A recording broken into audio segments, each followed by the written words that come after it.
So yeah, my hanging Drosera, which you've seen, but that's looking fabulous. If I can have a focus on it. But I think you can get the gist. You can't really see all the, like from what I'm looking at it now, I can see loads of little twinkly droplets of dew on it.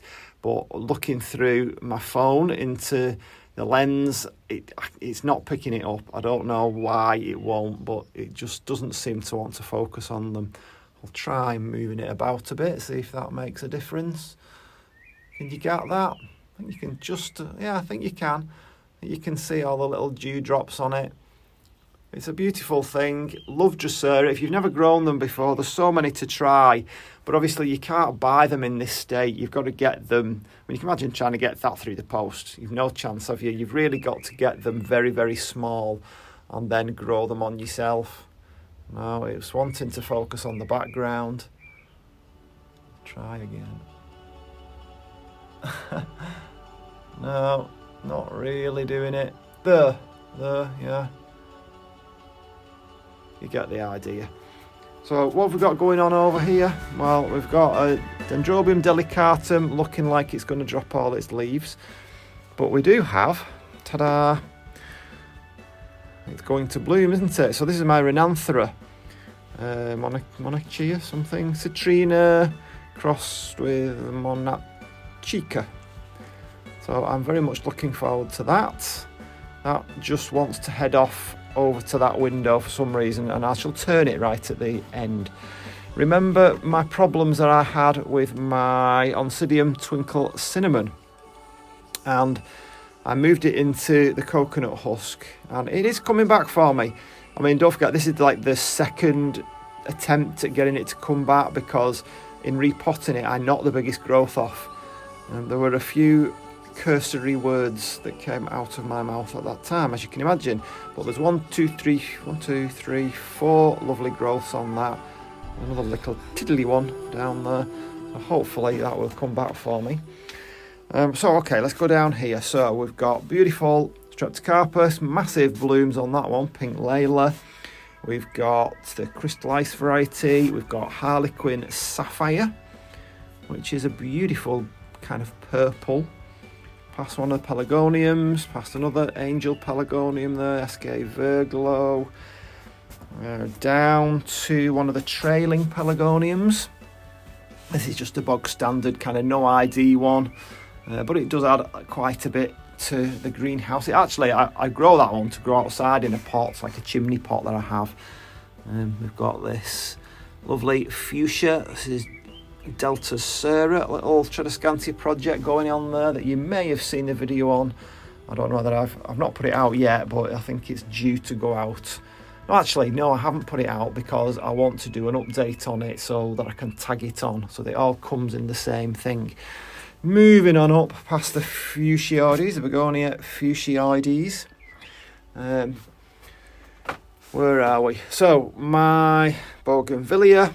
It's now at that time of the year where it's like gulping water down, and it has started to produce some shoots now. So hopefully, 2 and a bit years later, it will eventually clothe the entire top of the greenhouse. I mean, I put that there specifically for that, but it never has done as of yet, but it will do. I mean, it has bloomed, we sorted that out, and we know that it does drop its leaves in winter, and that's nothing to worry about.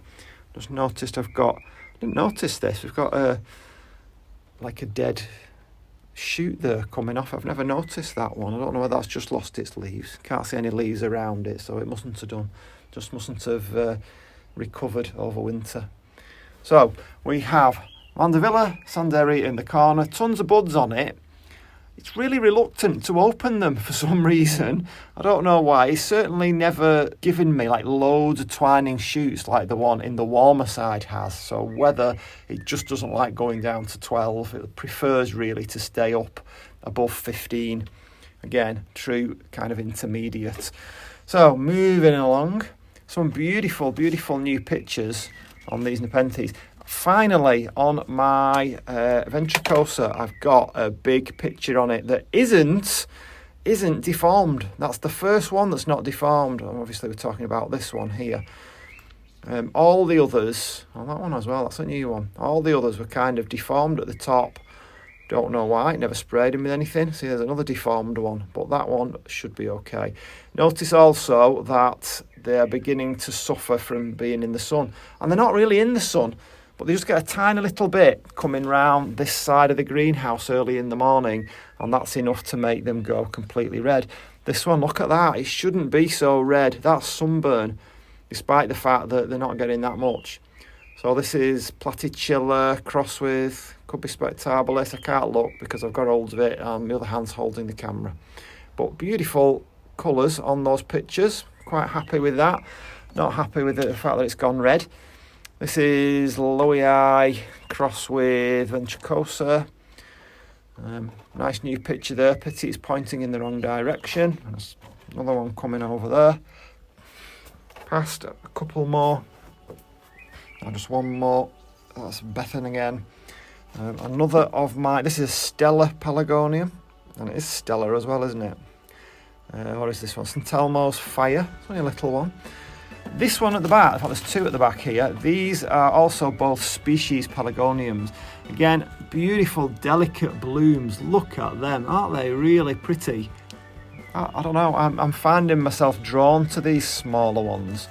I know the habit is not as easy to deal with, so this is Reniforme, species Pelargonium. They're not as blousy, they're not as in your face, but they are how nature intended. This is the real deal, you know, this hasn't been messed about with except by nature. I think that's really pretty, I like that. There's another one at the back, another species, how do you pronounce that one? Sidoides.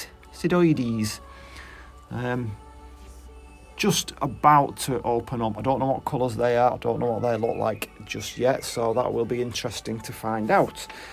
So what else have we got going on down here? So we have my little Diddy spike on my sharry baby. But there's another one coming there. So I'm quite happy about that. These have taken absolute age to bloom. This is my, what's this one? Encyclia radiata. And it's had lots of buds on it for months. But you know what that means? That means when they do open, they'll be open for ages too. I've got the beautiful Epidendrum ballerina. Another one about to open up there. Nice deep orange on that one. Now this is about the best that this looks. So this is Pelargonium arnside fringed aztec. I forget what that one's called. That one's not looking that healthy. Cuttings from diseased Pelargonium. It looks like it's getting the same disease. Yeah, okay. So that's a new one, but that's not opened up yet. That's another regal. So we'll wait and see what happens with that one. Let's just have a little look. I've finally got my Gloriosa superba to resprout, so they didn't die. They didn't bloom either last year, but I'm hoping now. When I actually took these, because they were in like a gravel tray back there, the recommendation was that you didn't leave them in a pot, you just put them in a gravel tray so that you could see when they began to sprout, because they only want to be like slightly below the surface. So this one had loads of roots. This one just had the shoot and like 0 roots, nothing. Just like the bulb, which is like a long sausage kind of shape that you lay flat, like horizontally. And then it just had this shoot, so we'll see. But there were some others left in the pot, so we'll have to see whether they come or they don't. So, okay, let's have a look over. I told you it would be like a relaxed one today. So let's have a look over in the warm side and see what's going on. By the way, you can see very easily here the difference in the new leaves and the old leaves. So all those are the old leaves from last year, the old fronds, I should say. And all those at the back, kind of ganging up at the back there, the new fronds, which is it's like made like a two-tone plant, which is a bit strange. So this is obviously my crinkly one. So this is, my brain has just gone to sleep this morning. Phlebodium aureum divana. Of course it is. Made enough videos on it. Okay, so let's go and have a look at what's going on over in the warm side. And here we are over in the warm side. So we've got my staghorn, which is doing pretty well. Beginning to look a bit like a stag. You've probably seen, I think my last video would have been the update on the Mandevilla sanderi. So we've got tons of new growth on this now. It's finally began to make some movement. We've got all these nice new twining vines, which I didn't have before I repotted it. And of course, we've got loads of blooms all the way up there past the Spanish moss, which I must say, I did have Spanish moss once before, but I get that, I don't know, it's like it needs so much water like on a daily basis, and I just don't get time to do it on a daily basis, unfortunately. But I've kept it going anyway, kept it alive. A little Saintpaulia. This is Max Jack's Black, or Jack's Max Black, or Max Black Jack. Right, okay. Two-tone, which is a bit strange. So you've got those which are almost black, kind of a deep purple really, and then you've got that one which is a couple of different colours, and another one which is a couple of different colours. Is this normal, Saintpaulia people? Do you normally get? I've actually got a sport of one here. Could I sell that and make my fortune? So this was the one Begonia I didn't actually show you. This is soli mutata, but it wasn't sold to me as soli mutata. It was sold to me as the Iron Cross Begonia. I can't remember its actual name, but it turns out it's not. Looking at it, somebody pointed out. I think it was Fiona. I've got a bone to pick with Fiona because she keeps forcing me to buy new begonias. So somebody needs to have a word. So anyway, this one is Rob Cantley Aristolochioides crossed with Spectabilis. Gosh, that's a mouthful, isn't it? Beautiful picture. You can imagine when these are bigger, how nice that will be, how attractive that will be. But that's another one that's gone red in the sun. So has Bloody Mary. Oh, well, you know, you have to live up to your name, don't you? Nice new pictures on Bloody Mary. Great start to Nepenthes, this. I actually did a short on it. And when I got the short up to editing, I'd called it Rebecca Soper all the way through. So that had to be scrapped. But the basis of that video was that if you are going to, or thinking of starting, growing some Nepenthes or carnivorous plants, that's a great one to start with, because it does really focus on pictures and it would be great in a kitchen. So this one, again, it's been very, very slow. All Nepenthes are slow in my environment, I should point out. So this is Ventrata. That's the biggest, best picture it's given me yet. But very often these pictures change. As the plant gets bigger, you see something different. Hockeriana never does out, as we say in the north of England. It never does anything. It just stays like that. Somebody suggested changing the media, which I did. I put it in sphagnum moss, and it's still just as stubborn, not wanting to move. Hockeriana, supposedly an easy hybrid to grow, but for whatever reason it just doesn't want to grow in my environment.